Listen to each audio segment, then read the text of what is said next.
So, ladies and gentlemen, we'll start with our spotlight session in a short while from now.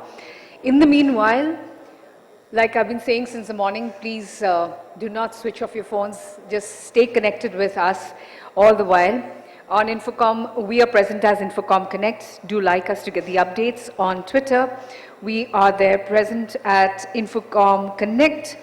You can join the conversations and tweet about INFOCOM, share your experiences with hashtag INFOCOM Cal 2022, the age of change makers and change makers 2022.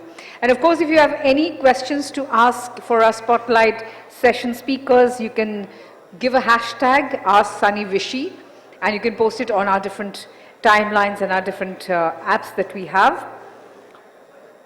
And in just about a minute to go, we're going to start with our spotlight session, but before that, we have another surprise for you. We are waiting for the spotlight session to start, and our stars are on the way. They are going to be here soon. And in the meanwhile, I would like to know how many of you here get up in the morning and say thank you to the universe or thank you to God. How many of you do that? Can I see a raise of hands, please? All right, all right. Okay, I could see also Dhrupada putting up his hands. Great. So thank you is a huge, huge, huge thing that we can do. And somebody was asking me, one of my friends from Bangladesh was asking me, so what's happening with you? How come you've changed so much?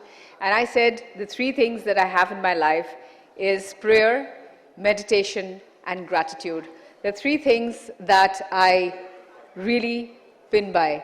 Well, I think it looks like we have our guest here. Of course.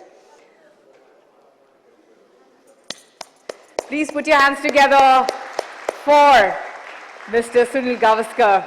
It's an absolute honor, sir, that you're here with us today. Thank you so much for being here. Thank you, sir. We also have with us Mr.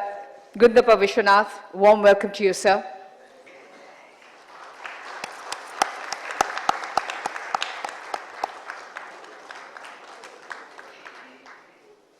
Ladies and gentlemen, before we welcome our guests onto the stage for the spotlight session, we have an ABP centenary video. As you've heard in the morning, this is the centenary year of the ABP group. And here's a short film celebrating the essence of this group and the 100-year journey. So let's set our eyes on the screen to relive the moments of ABP over the years.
भागा नहीं teacher come here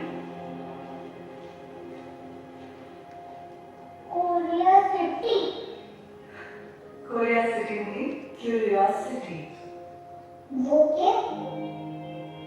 that's a rocket का मुझे तो मेरे हाथ में आया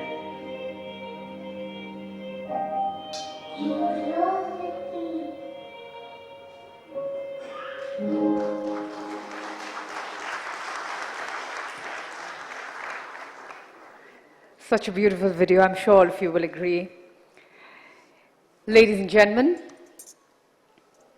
we would like to welcome the legends of Indian cricket by reading an excerpt written by their contemporary Mr. Raju Mukherjee. If Sunil Gavaskar was the architect, Gundappa Viswanath was the artist. The two stocky batters helped fellow Indians to walk 10 feet tall. Just a year's difference in age, they combined and collaborated to take Indian cricket to rarefied realms. They differed in style, not in content. Both took pride in their passion as they used the willow to help Indian cricket to reach Himalayan heights. They were and still remain monuments to the cause of Indian cricket. In them culminated the long and difficult period of trials and tribulations that Indian cricket had to endure. They helped future generations to play and prosper. Every Indian cricket lover owes them a salute of respect. Ladies and gentlemen, please welcome on stage Mr. Sunil Gavaskar and Mr. Gundappa Viswanath. A big round of applause for both our heroes here today.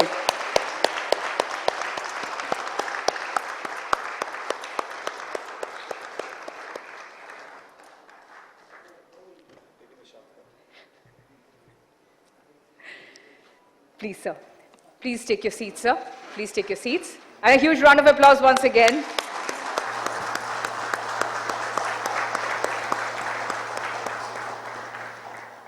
And now welcoming on stage the moderator for this exhilarating session, Mr. Ambarish Dasgupta, a management consultant with more than 30 years of experience. He is a senior partner and founder of Intuary Consulting LLP.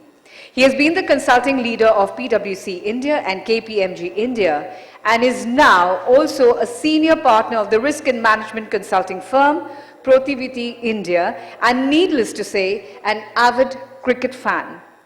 This session will aim at bringing out where and how the attributes of a great cricketer and what world intersect with the same of corporates in their management style, sustenance and leading. Mr. Ambarish Dasgupta, may I request you to kindly come onto the stage, and a huge round of applause for Mr. Ambarish Dasgupta as he comes on stage to moderate this very interesting session.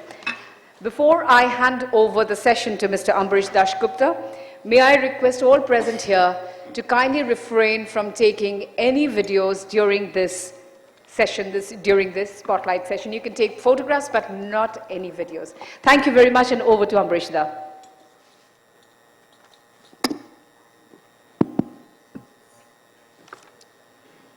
Good afternoon, ladies and gentlemen.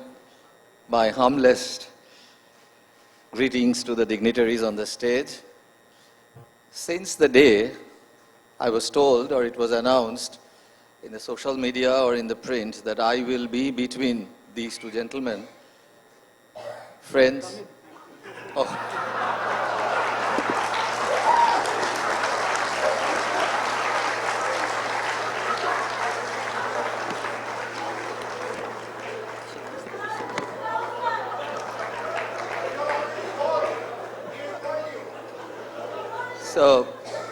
So I have been really facing social media onslaught, verbal assault, that why would you be there? Who has never lifted a bat, never even touched a ball? What qualifies you to be between these two gentlemen? Now I said that doesn't exactly disqualify me, and I have a reason, a score to settle with them also. If these two gentlemen were not born or not played cricket, I think my class 10 board marks, my class 12 board marks would have been 10% higher. All those days, bunking classes, bunking the exams, and I was in Ramakrishna Mission hostel, cheating the Maharajas to have a small transistor in the room, and that also having the commentary of, at that time, Anand Setalvad, Suresh Saraya, Murli Manohar Manjil, and Narottam Puri, all those voices streaming in. And whenever they used to come in, we used to slap the transistor, and occasionally the transistor will blot out with that slap. And every time we get caught. So I deserve to be here to settle a score with them. Now, of course, the question comes that what is the objective of this session? I mean, to relieve the romance, definitely, of the cricketing romance that we all had in the 70s, 80s, people of my age, the lovely winter, the lovely misty, at least in Calcutta, the foggy, then the white shirts, white trousers, these two gentlemen on the pitch slaughtering the West Indian bowlers, the English bowlers, the Australian bowlers, be it here, be it outside. Commentary was coming to the shortwave at that time, the international ones coming to the shortwave with a lot of crackling noises and everything. But also on top of that, there is another objective which the organizers have told, that how the intersection between the corporate and the consulting world happens with the cricketing world. I mean, though we really like to keep it funny and anecdotal, I will not really get into the serious part, but one thing I must say, at least to the gentleman on my right-hand side, Mr. Gavaskar, I had the opportunity of seeing him when I was with PricewaterhouseCoopers, when he came and met the leadership people out there. And he made a beautiful 1-hour speech. And at that time, even the non-cricketing playing partners who were there, Australia, the US, Germany, Japan, they also later on took the address and email of Mr. Gavaskar to take them to his country, to their country to speak. Now, one thing I remember still, at the start, as usual, one of our partner went up, in introducing Mr. Gavaskar, said, he needs no introduction.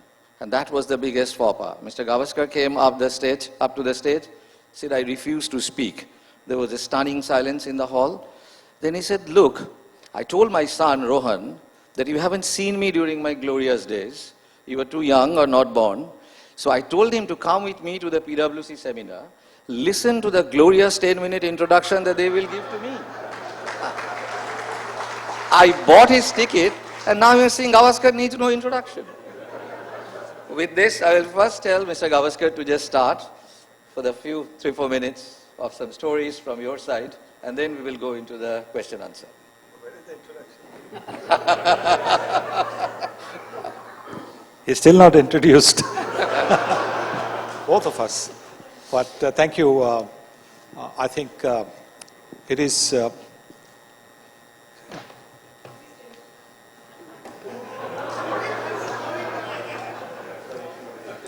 Thank you.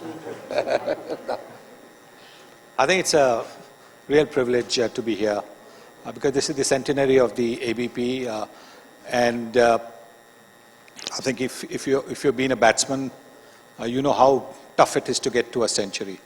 Not always easy. You can get to a 40, 50, you can get to a 70, 80, but you can't always get to a century. And to be able to get to a century is a truly tremendous achievement. I want to congratulate the ABP and the group for achieving this.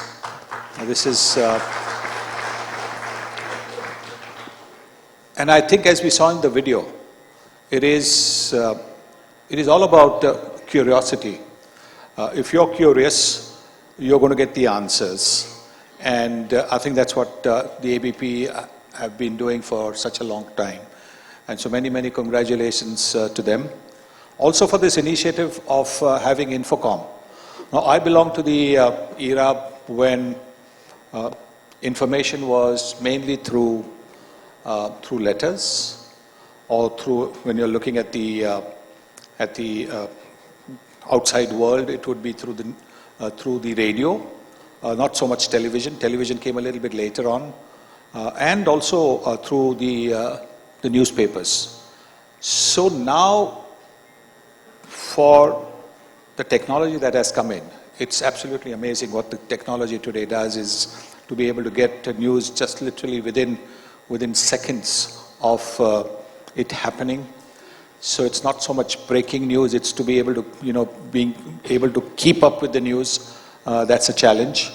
And therefore, I think what we see today at the INFOCOM, the way things have moved, is absolutely astounding. I I'm technology challenged. I have to, I'm many challenged. I'm vertically challenged. I'm technology challenged. I'm sometimes, speaking-wise challenged. To be able to see the youngsters take so readily to it is so good, because often it is, my son, not even so much my son, but my niece is much younger, or even now my grandkids who actually help me with, something which I'm struggling with on the phone. And, they're able to, tell me, oh, do this, and you'll be able to get what you want to see. And that I think is just amazing, that to be able to do so much, so quickly, so soon, and really without having to do much. Earlier on, you had to actually go out of your room if you were in a hotel, out of your room, and pick up the newspaper, and then take it inside your room, sit down, and go through it. Speaking of newspapers, I remember many years ago. I mean, our newspapers used to be about 6, 8, 10 pages at best, and we landed in Australia, and we landed, I think, on a Saturday night. And Sunday, there were papers outside our rooms where we stayed, in the hotel that we stayed. And Sunday papers being the big thing in the Western world, so many supplements, inside. There would be about property, there'd be about finance, there'd be about all kinds of things. There'd be about, just living. So it would be really a thick sort of, paper. Thick sort of, along with the supplement, it would be really, really heavy. And my friend over here, my brother-in-law, friend first, now brother-in-law, and also a friend still, who with his usual dry sense of humor, picked up the paper, came back, and then when he came down for the breakfast, he said, yeah, because he was not really, now he is, but when he was playing, he was not really very fond of seeing the sunrise. So by the time, he would sort of get out of the room, everybody else would have, taken their papers, gone in, etc. But anyway, so he comes down to the breakfast room and he says, yeah, today they gave the whole team's newspaper in front of my door because the papers were so heavy. So, but I know today we don't really need to have that many papers. Today we don't, we just need our iPad or maybe a phone to be able to get the news, and that is the beauty of it. And I just want to say that more strength to this, because that actually makes life a lot easier for everybody. So here I am. I think that's basically what I wanted to say, to congratulate the ABP on its centenary and on this initiative. And now I'm waiting for your introduction. So anyway, I'll tell you. I'll tell you also, leave it. So my uncle Madhav Mantri played 4 test matches for India way back in the 1950s, and he was invited for a school sports day presentation, prize distribution. I was at that time the captain of the Indian team, and so the principal of the school asked him, how do I introduce you? So he said, don't bother, they won't know me, these children will not know me. Just ask them who is their favorite cricketer, and then say, I am the uncle. Simple. So the principal was absolutely delighted. He said, fantastic, that's a great idea. So the principal gets up, and the assembly of students is there, boys mainly, and he says, boys, today we have a very special guest, but before I introduce him, I want to ask you all, who is your favorite cricketer? All of you all. I want an answer from all of you all. And in one voice, the entire crowd said, Kapil Dev. So that's the kind of introduction that I had even there. So now, yes.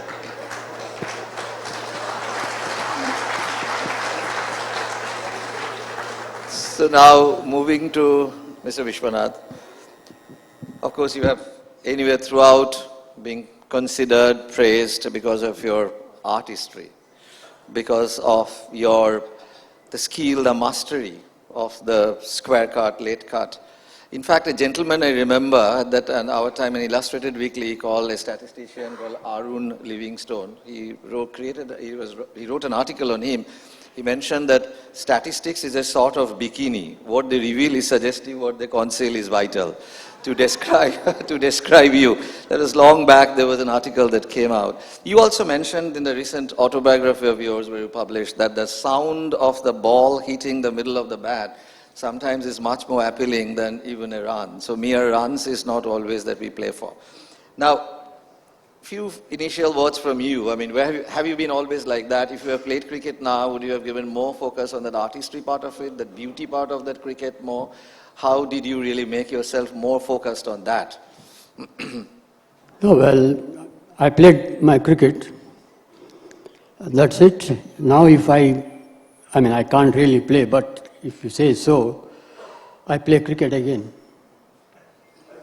People are there to describe whatever they want. You know, I'm not sure I was an artist or anything, but primarily I loved this game. I started playing very early age and kept on playing till I finished my career. And everyone says, hey, yo, you're an artist, and I don't know what is artist while playing cricket. So I just concentrated on my game. And other day I was commenting, commentary. The pitch was doing this and that. Suppose if it's like that, how would I have played? They asked me. I mean, I don't see the pitch. I just pick up the length of the ball or the bowler. I play according to that. That's it. I played my cricket like that. So for me it was simple. I was able to play like that. It's not that I never got out. I always got out. But easy way to play cricket is pick the length of the ball and don't think about the previous ball or what is going to happen the next ball. And that's my cricket, and that's how I played my cricket. And I know you mentioned somewhere that you have been throughout a very wristy player, but you didn't have strong muscles, and then the one idol in your life who has really influenced you, Tiger Pataudi, taught you to lift buckets of water to develop some muscle. That you should be picking up, lifting 5-6 buckets of water and that gave you some muscle and therefore some power. No, it did happen, yes, because when I started playing for Mysore then, because those days it's called Mysore, then it became Karnataka. And Tiger Pataudi earlier was playing for Delhi, and then he shifted to Hyderabad to play Ranji Trophy. Then, being in South, both the teams, so we started, I started playing against him. Then he saw me in 1 or 2 matches, and when I was really playing my shots, but it's not reaching the boundary. And, I thought it was a very good shot. And he asked me after the match, for one match, and he said, what do you do? For your workout, you go to the gym and, you lift something. What is gym? I asked him. I never knew, And, okay, then, at least you do dumbbells. I also asked, what is dumbbells? It makes my muscle, this thing, power or something. Then, okay, forget all these things. You have buckets, in your house? I said, yes. I thought about my mother lifting the, to wash clothes or whatever, and I recognized that it's the buckets, at home. Yeah, I said, yeah. So do one thing, just go there, fill up the water, don't just lift the empty bucket. And then, you do lift that bucket, both the hands, keep doing it at least 10 times in a day. I started doing, and I started, Then after a few months, it's not overnight anyway. So after a few months, the same shots I was playing, are still watching, that still I never ran. It was reaching the boundary. And after that, I think I never ran for my boundaries. When I played my shot, I thought, oh, it's all over, you know. So he gave me that advice, and which I never forget him. Beautiful. Coming to you, Mr. Gavaskar, of course, the artistry was very strongly there, but in addition, you were famous for, on a little bit on a serious side, on the focus, on the concentration that you had. In fact, I remember you saying somewhere, or you wrote, which so touched me. Somebody asked you that when you come down to the pitch, there were 100 crores of Indian population, their hearts beating with every step that you take to the pitch, whether we will win, you will get out, you will score a century, they're screaming, yelling, shouting at you. How do you really take that? And the answer that you gave was, that was really very touching, that I don't hear a single sound when I come to the pitch, because I'm completely shut off from the world. I only know that I have to go there, do these things. I don't see anything. And even I remember on your 29th century when you touched Bradman, you didn't know that you have touched the 29th century. Vengsarkar came up to you and said that you have done it.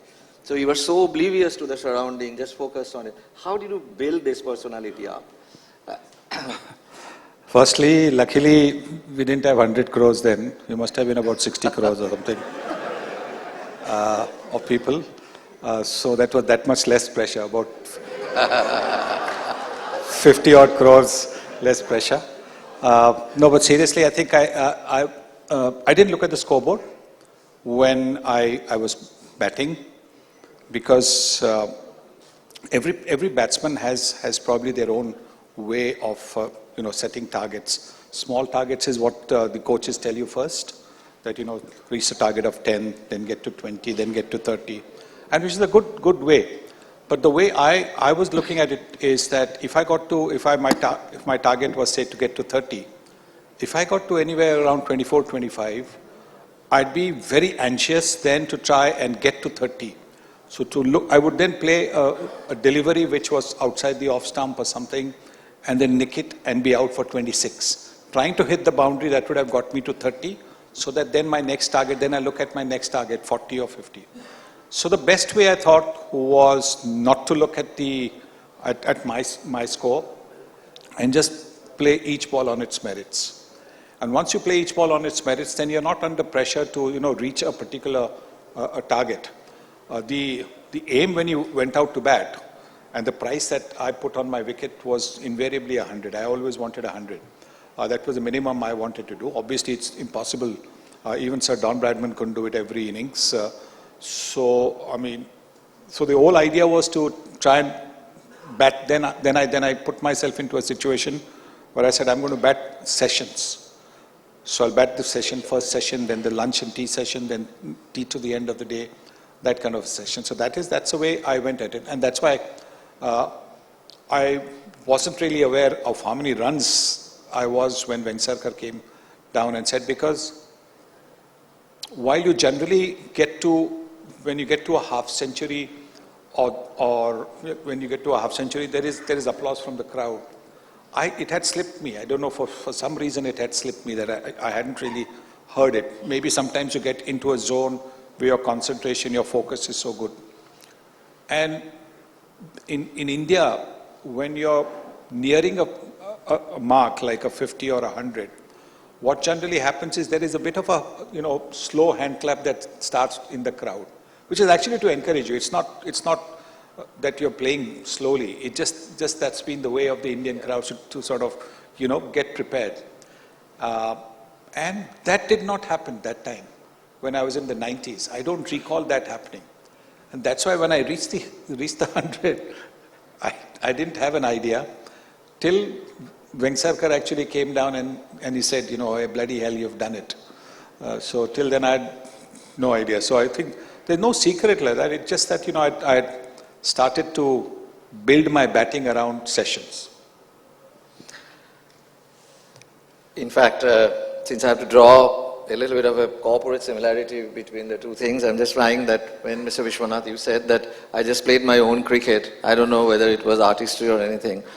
So there are certain brands, some corporates, who really do not much care about the market capitalization, turnover, and the numbers. They actually just focus on the brand, their niche area, the beauty of their product, and play their own style. And when you mentioned that I go session by session and build up something, so I've seen so many of the strategy discussions where the corporates say that we build quarter by quarter. We build quarter, we do not really take a long-term plan, we go, how do we adjust myself and to the quarter by quarter. So it's a kind of a similarity to the way things are being done. But now, coming back to the game, you were asked in that PwC session, of course this question many people have asked you many times, that you never had a helmet. Later on you started taking up wearing skull cap, but never had a helmet, so the fearlessness and that. Mr. Gavaskar said that actually people invest in security devices when they have really costly assets to protect. I do not really have much asset. So he said that. I do not exactly remember who was that. I think it was Malcolm Marshall, who, and some over on the first ball or in the second ball, made that ball hit you somewhere. And then the next 4 balls, you just hooked him and pulled him, drove him completely out of the field. That was a kind of a revenge statement. It was sort of, and that made me at that time, I was quite young, made me so proud. It seemed like a discrimination against the Indian cricket. Like Indian cricket was lollipop cricket, babies, and he, 5 feet 5 inches tall, Malcolm Marshall hit him in the first over, and in the first ball or in the second ball, next 4 balls, and hooking and pulling was something not that Indians were very much adept to. But you being so short and did that with Malcolm Marshall, how did you do that? Why did you do it? And you never played hook or pull so regularly later on. But was it some statement that you were trying to prove? No, actually, it wasn't the first over, it was towards I'd been batting for a while. And after I got hit, luckily I got hit on the forehead. And in the sense that, when you bowl the bouncer, you've been trained as an opening batsman to drop your wrist. You don't try and play the bouncer, because if you try, then off the glove, it can pop up in the air. You could be out caught. So with the training that was there, which it was like second nature, I just dropped my wrists so that the ball could pass. But I forgot to take my head out of the way. My head was still in the way. I didn't do that. But luckily, again, I didn't turn my face. I was still looking at the ball, so it hit me straight down here. And, well, it was, it was like somebody had given you a nice tight slap. But the next ball I hit for a boundary, straight drive, not 4 or 5 as you said. And thank you very much for making, adding 3 boundaries to that. And that takes me to another story about another opening batsman, the one and only Sir Geoffrey. So again, and this again is in the West Indies, and this is when we were doing commentary. He was also doing commentary. He had finished playing cricket, and he had just finished playing golf, and he got into the taxi in Port of Spain in Trinidad. He got into the taxi outside the golf club, and the taxi driver, looked in the rear view mirror and saw it was Geoffrey Boycott, and Trinidad loves its cricket. So the taxi driver was very excited. So he started talking to Geoffrey. Geoffrey Boycott, oh, you are my favorite cricketer, man. I love your batting. I love the way you batted against us in 1974. When you scored 95 in the first innings and you scored 107 in the second. And that was, according to me, you were the man of the match, not Tony Greig, man. Tony Greig took 8 wickets, but you batted. That is the reason. That is the reason England won that game. You had enough runs on the board thanks to your 95 and 107. Geoffrey is listening to it, and 5 minutes later, he's nodding. 5 minutes later, the taxi reached the hotel. Geoffrey gets out of the back seat. The driver runs, opens the boot, takes his golf kit out, and so Geoffrey says, thank you. And he says, I didn't score 95. I scored 97. I didn't score 105 in the second innings. I scored 112. And anybody who takes one effing run off my cricket doesn't deserve to get paid, and walked off.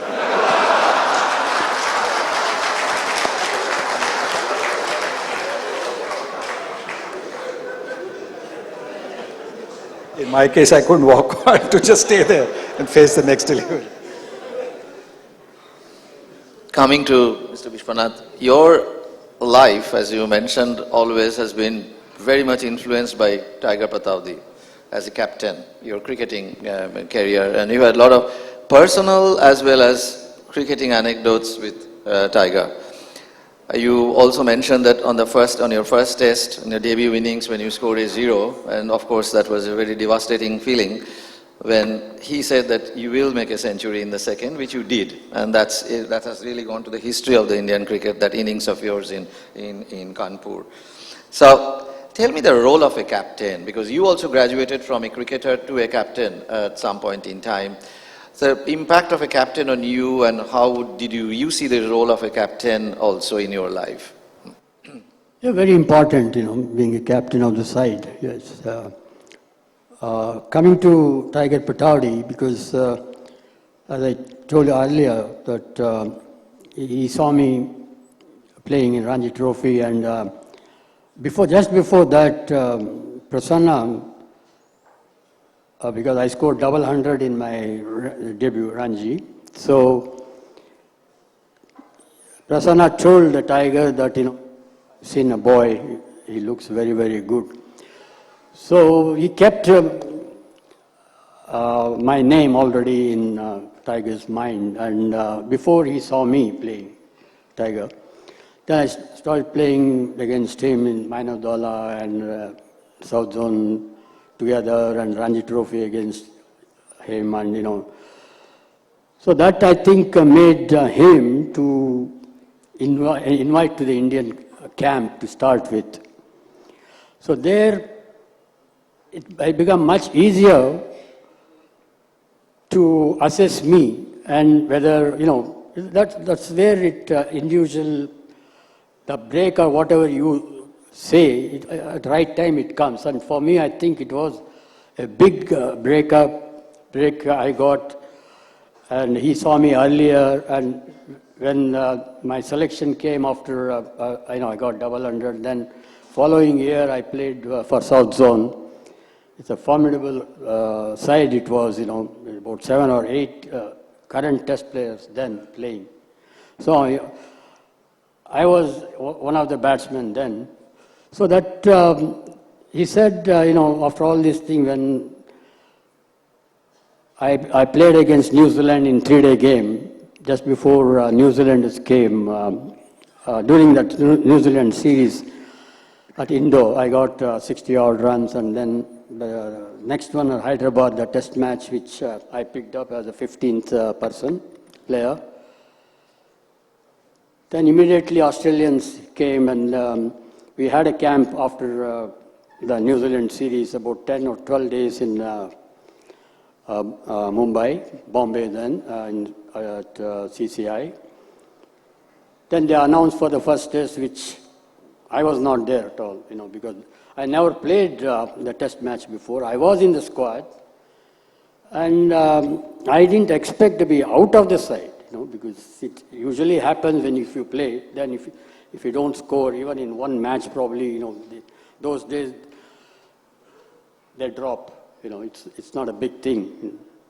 So, but I never played, but I was out of the side, and not in 15 in the first test, and I thought it's all over. I don't get a chance to play. But anyway, I'm here. Let me watch the test match, and I stayed with one of my friend, actually Sunil's friend only, Kishore Rao. He invited me to stay in his house, and that's how I watched that match. And then fourth day I was planning to go back to Bangalore, but Prasanna he met me in the evening at CCI. He said, "No, don't go tomorrow. They are announcing. Just wait for it." Then I said, "Okay, anyway, one more day I'll wait." And I waited. Next day, before the selection itself, Prasanna said, I think you are coming to Kanpur. That was a big thing for me, and then it happened. They announced, those days, probably even now, they don't announce the 11, and they announce only day of the match, just before the toss, whatever. But the day came, and Tiger said to the chairman then, if you are taking this boy, I want him in the 11. So, but chairman said, no, I have not seen. But I have seen him. Being a captain is always a big say, and Tiger is talking here. So it makes a lot of difference. So that's really helped me to play. That's why I said the break which I got. Otherwise, probably it would have taken some more time, or you never know once you go out of the circulation, or that break which you are supposed to be getting. Then if it doesn't happen, you have to wait till then next. But then I got it, and the rest is history. They say, like, I scored 0. The chairman looked at the Tiger. The typical Tiger smile he gave, and that's it.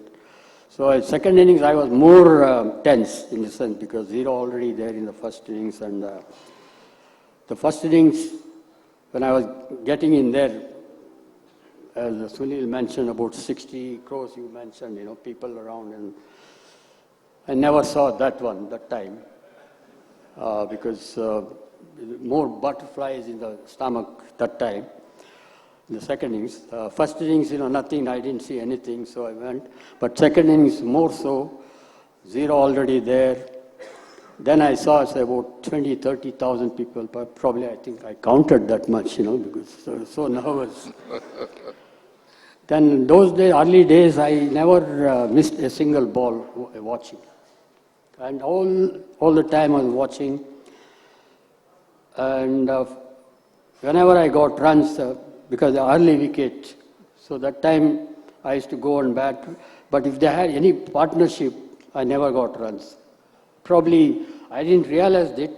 Polly Umrigar, he told me later when I asked this thing is happening. But coming to this, watching, and they had a partnership between Vadekar and Mankad in that match. And so I was totally, concentrating on every ball just to see what's happening, and no movement from the chair. And so there was a tap from behind. I just looked. I could see that, my side eyes, it's Tiger. Just relax, boy, you're going to get 100. It's not that just because of that I got 100, but the tap and relaxing me at that particular time, the whole body has become, sort of totally relaxed. And that really made easier for me to concentrate. Then this thing happened about Palikakas, and he said, why I'm not getting runs when there is a big partner? What do you do? No, I watch every ball, till before I went in. So do one thing, don't do that. Okay, you watch for a while, you just see what's happening, who is bowling, because those days, no video and all.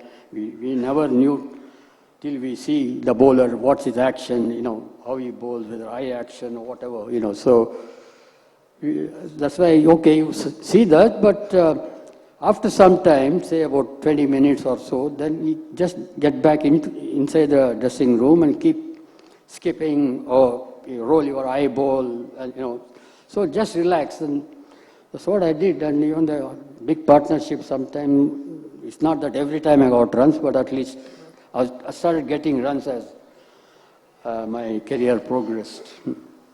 Thank you. This is very interesting, and I know how much.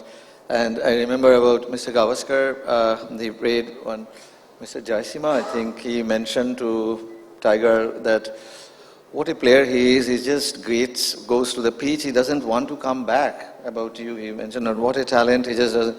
He said, no. He is an opener.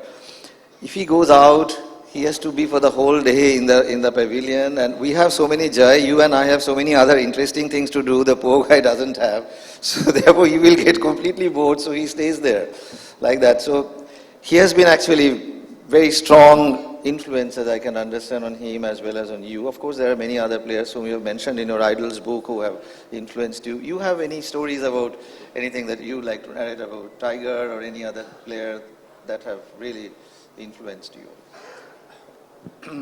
I actually played only a couple of test matches under Tiger Pataudi.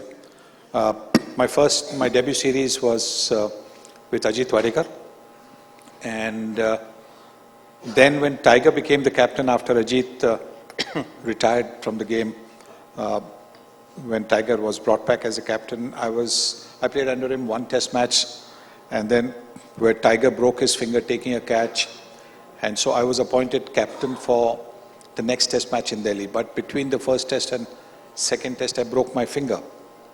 So I missed out on that. Then I came here to Kolkata, got hit on the hand again in the nets, same finger. So again, that finger, it was swollen up. And so I missed when Tiger came back for that test and the next test. So eventually I played only the first and the fifth test of that series. Those were the only two matches, that I played under Tiger Pataudi as a captain. And after that, he also quit the game. But what I remember is, when we played for the Wazir Sultan Colts in the Moinuddin tournament, and that was the team where Tiger Pataudi was the captain. Everybody else was all young players, people who had just made their debut in Ranji Trophy or those who were university players. And that's why it was called Wazir Sultan Colts 11. And we actually didn't meet Tiger till the morning of the match. It was in Hyderabad. The Gold Cup is in Hyderabad. And so all of us in the previous evening, when we had just sat round, because we used to stay at the Fateh Maidan Club, the matches used to be at the Fateh Maidan, and so there were rooms up there. So we would just come out onto the sort of balcony where, there were rooms and you could sit outside. And we were all wondering what to call him, how to address him. And we didn't know. So it was decided in that evening that whoever takes the first catch, supposing we field first, whoever takes the first catch or whoever does anything, special, when Tiger comes to congratulate, he will be the one who will ask Tiger how to address him. Should we call him captain? Should we call him skipper? Should we call him Pat? Should we call him Tiger? There were so many options, but what do you call him? I mean, those days the word sir didn't sort of, come into mind as it comes so frequently.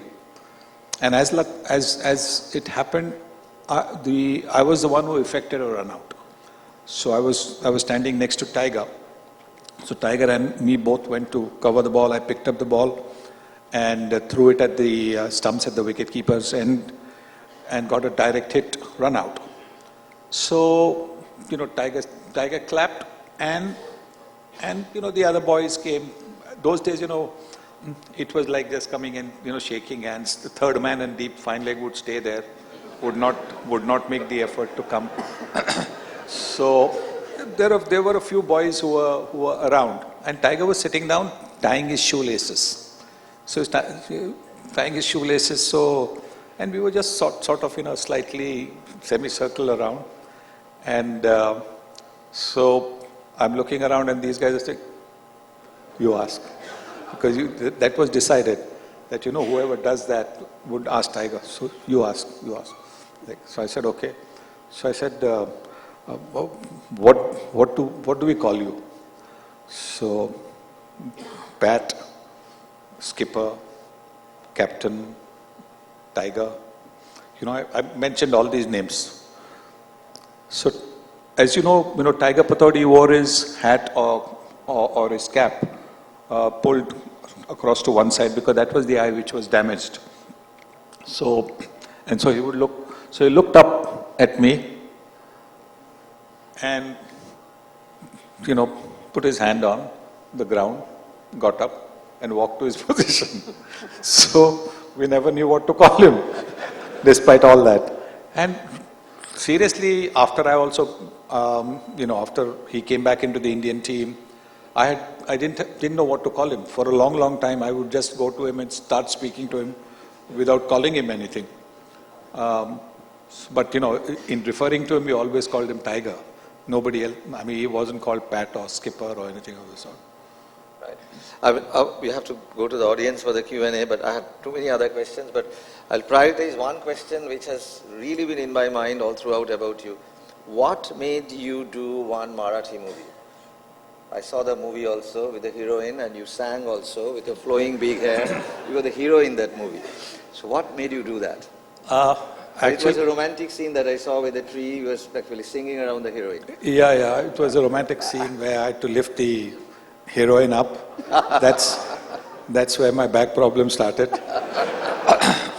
No, actually, what had happened was the umpire, a Pilu reporter, who was a test umpire then, we were at a match, and he said to me that he said to me in his Parsi Gujarati that his sister is wanting to do a commercial with me, commercial film with me. So I said, yeah, fine, not a problem.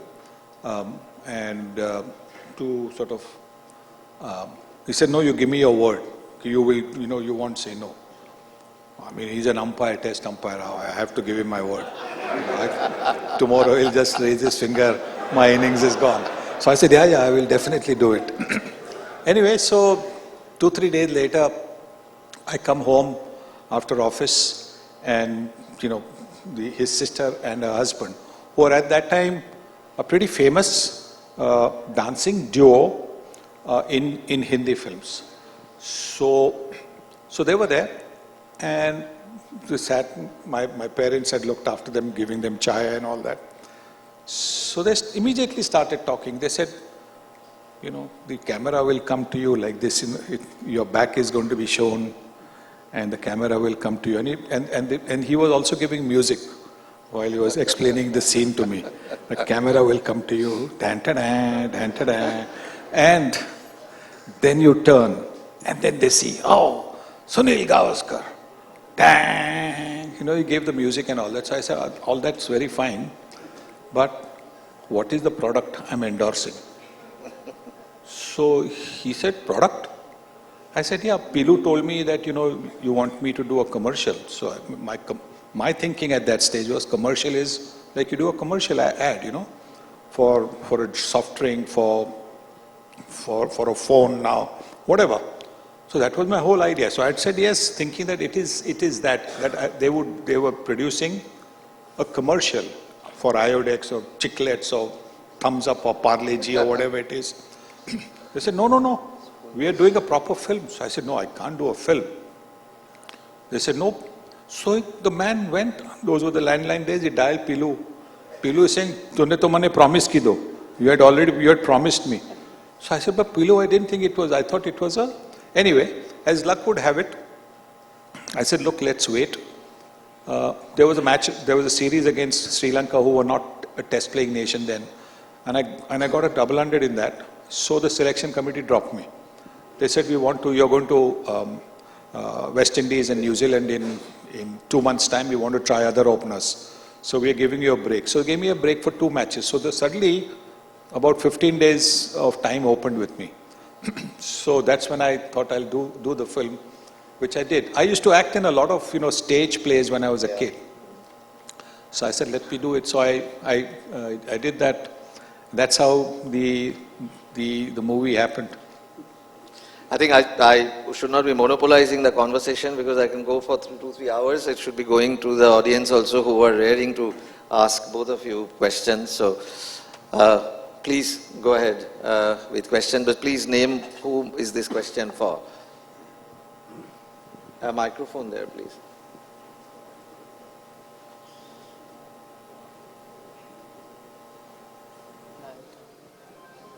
To Debashish, microphone please, to Debashish.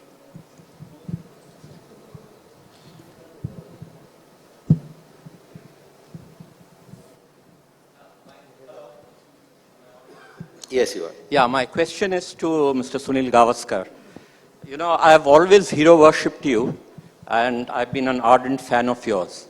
So I go back to that famous Australian Test series where the umpire had given you out LBW, and you were pretty certain that you had nicked the ball, and you know you reluctantly left the pitch.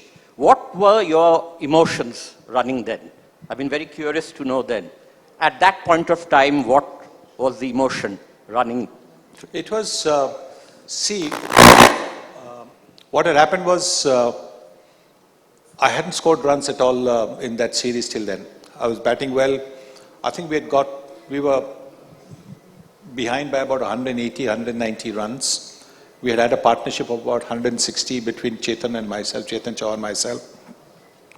And I got this thick inside edge, and the umpire gave me out, at which point, today if I had done that, if I had shown my bat, etc., today I would be fined by the match referee. But that was then the natural reaction. If you got an inside edge, you showed the bat. Sometimes people who didn't get an inside edge also showed the bat to try and mislead the umpire. So then Lily came running and said, "It hit you here." And I said, "Yes, but Dennis, it hit my bat before it hit me there." And anyway, so I was upset because I was batting well. We were still a few runs in areas, so we had to sort of, looking to set Australia some sort of a target. Anyway, I was angry, very upset. But like with earlier dismissals, even when you've got 100 and you've been clean bowled, because I love batting, I would come inside and I would really, go mad that I had got out. Here, I knew I was not out, but I was given out. So I was really upset, and I think that's exactly what I would have done. I would have probably trashed the change room, throwing stuff around. Not the bat. Bat is too precious to throw around. You throw gloves and all that. That's all, I would have vented inside. But as I've gone past Chetan Chauhan, the Australians abused me. So there were a couple of the Australians who said, obviously I can't say it here. And that's when if you look at the video, that's when I snapped and I came back. I said, "Chetan, let's go." So again, for this also there is a background.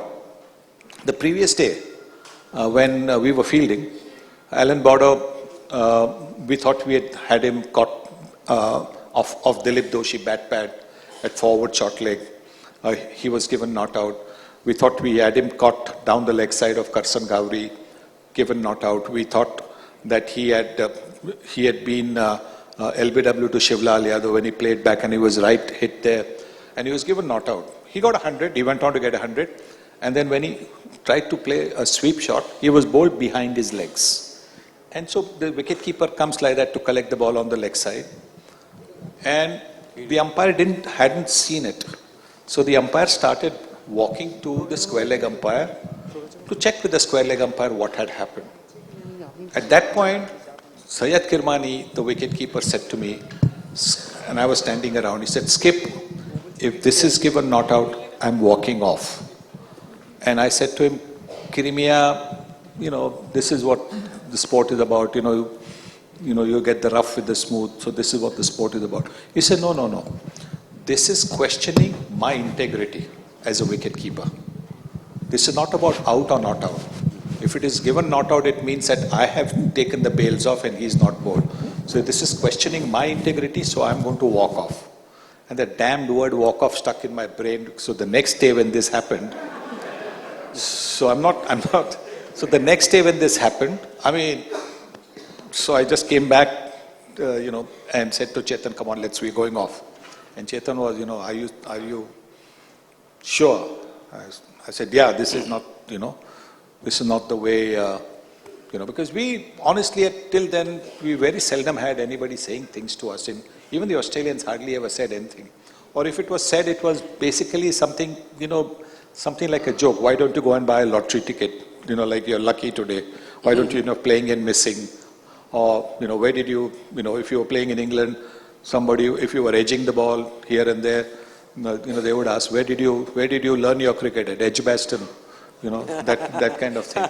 But there was hardly anything spoken. So I think That's what happened. So a lot of people, to a great extent that misconception's been cleared about the fact that I got upset at the decision. Yes, I was upset, but the walk-off was only because of the fact that the Australians abused me. Oh, sir.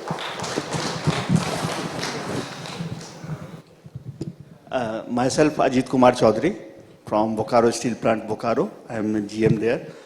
Sir, my one curiosity, the question was there that it came to in mind in 1977-78 when there was the match between West Indies and India. And you scored more than 200 in that match. And after that, Chetan Chauhan became out and Sir Gunadappa Viswanath came with this match. So we were not knowing the two names because I was 7 and 8 years old. My young elder brother was watching the match on commentary on the TV, radio. तो हमने पूछा कि भाई जी बड़े भैया थे कि अब ये दोनों कौन है इतना बढ़िया कैसे खेल रहे हैं तो बोले कि तुम जानते नहीं these are the two little master of our Indian cricket Sunil Gavaskar and Gundappa Viswanath. So that from that same period that we have got curiosity to watch the TV match of yours and Gundappa Viswanath and Chetan Chauhan. So that was the the moment that we got interested and got curiosity about the cricket. That was very intelligent. That of course that match ended in a draw. Thank you. Thank you. That's not a question or an observation, very nice observation. But if there is a question, if you can just give a question. Excuse me. I have been getting a lot of stares from the organizer that we have to now close the show. I have a question and a mic. Hi, Sani. Sambaran here. Yeah. Vicky. तो इधर आके पूछना wicket. नहीं हम आता. You are a wicket keeper. Stand here and take. Always break the stumps. No, I'm comfortable here. My question is, Sunny, it's not a question, just nostalgic. Your highest first-class score, if I'm not incorrect, 340 against us. We are so tired, 2.5 days fielding. But how did he got out after 340? Can you remember? Yes. I got out, stumped Sambaran, bowled Dilip Doshi. Thanks a lot. Thanks a lot for your strong memory. My question to Bishi now. Yeah, Sam. Yes, we are colleagues sometimes anyway. A lot of people ask me about Sunil Gavaskar and Viswanath's skill of batting. That is a different thing. But I ever think the greatest human being in Indian cricket is G.R. Viswanath. Greatest human. Thank you, Samran. So whenever Vishy used to play in Kolkata, we got some problem. What one problem in club cricket? He used to play like this, his favorite shots. On the club cricket, I started like this, and getting edge every day. Please don't come and play in Kolkata. In other words, you're abusing me. No. Playing that shot. Not at all. And also saying that don't come to Calcutta and don't play cricket here. We had a nice time altogether. Thank you very much for coming to Kolkata. Thanks. Lovely. So, thanks, Sam. The original 355-degree player, not 360-degree player, was him. If you remember, and the reason I say that is when he late cut the ball, late cut the ball between the wicketkeeper and the slip. And then he didn't play the scoop. Of course, the scoop has come now. But remember, he played the paddle sweep, which also would go to the left, past the left foot of the wicketkeeper coming. So between the wicketkeeper and the leg slip. And that's why I said 355 degrees, because these 5 degrees he didn't play. Sunny, original 355-degree player. Sunny, one I still can remember, we were playing Bengal-Karnataka match in KST Stadium. Dilip was bowling, Dilip Doshi. Vichy style, late cut, 44. Then I told my third man, please, upar aaja, thoda, andar. Next ball, he just square, late cut, and aisa humko diya.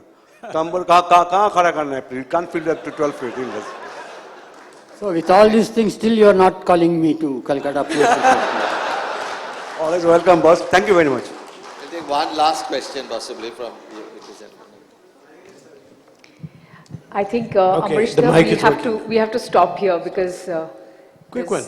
I had the privilege of watching your debut in Kanpur. Oh, lovely. And question for you is, your brother-in-law talks a lot. You don't talk that much. Why don't you? Why aren't you a commentator? Or is it because he doesn't let you talk? No, well, he, after his cricket, he never got into any selection or, like match referee or anything. So he got into this commentary from the beginning. So now, after I finished my cricket, I became a first selector. If you are in selection committee, especially not a chairman, just as a selector, you're not supposed to talk too much. Also, he planted a family member who is also talking in your house. How do you know? Wild guess. No, well, For that story, we'll need another 2 sessions. still not talking. This actually should have gone for 1 more hour. This is so entertaining. I think we now have to Yes, sir. end this. I and think we it's have to wrap this up, Really giving sir. it a very disappointing, abrupt end to a fantastic talk by the 2 gentlemen. I know one gentleman on whom a country calypso song has been written. This gentleman, I remember a journalist from Anandabajar, I think his name was Vikraman Nair, I'm not very sure. He once wrote that, I don't believe in God, but today I went to see a match where there will be 13 players, 11 on fielder and 2 batsmen, but I saw there were 12 players and 1 God coming from Karnataka. So that was one journalist in Anandabajar, he wrote one. So these are the 2 gentlemen on my 2 sides. Couldn't really ask all the questions. I don't know how to thank them all. The only parting question I would love to keep for Mr. Gavaskar, which I will get an answer, not here, but later, is that he's a fearless guy. He has actually beaten everybody, no pacer, no spinner. But why is he still afraid of dogs? I have heard that Ian Botham actually locked him up in a telephone booth, keeping a huge dog outside so that he doesn't come to bat. But I'll take the answer later from Mr. Gavaskar. And thank you so much. And Mr. Viswanath, it's such a pleasure to have you here. Thank you. Huge round of applause for our respected guests, Mr. Sunil Gavaskar and Mr. Gundappa Viswanath, moderated by Mr. Ambarish Dasgupta. We request you to remain on stage, sir. And I will request Professor Dr. Samit Roy to kindly come on stage. He is the Chairman, Rice Group, and Chancellor, Adamus University, to present mementos to our guests here. Thank you very much, Mr. Sunil Gavaskar, sir, for a very, very interesting and very passionate session. Thank you very much, sir. Mr. Gundappa Viswanath, thank you very much, sir.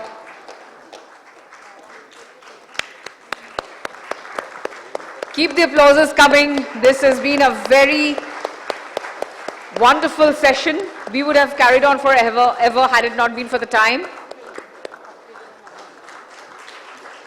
A beautiful memento from Adamus University. And here you can see Professor Dr. Samit Roy, Chairman, Rice Group, and Chancellor of the Adamus University, presenting a memento and felicitating Mr. Sunil Gavaskar. Thank you very much, Mr. Sunil Gavaskar, sir, for this wonderful session. There's so many questions that the audience had to ask, and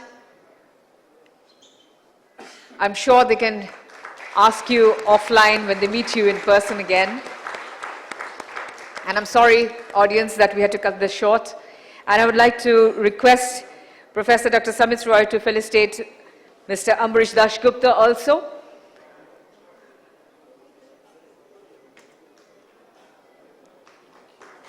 A huge round of applause for Mr. Ambarish Dasgupta for moderating this wonderful and very interesting session. Thank you, Mr. Sunil Gavaskar and Mr. Gundappa Viswanath. Thank you very much. Thank you.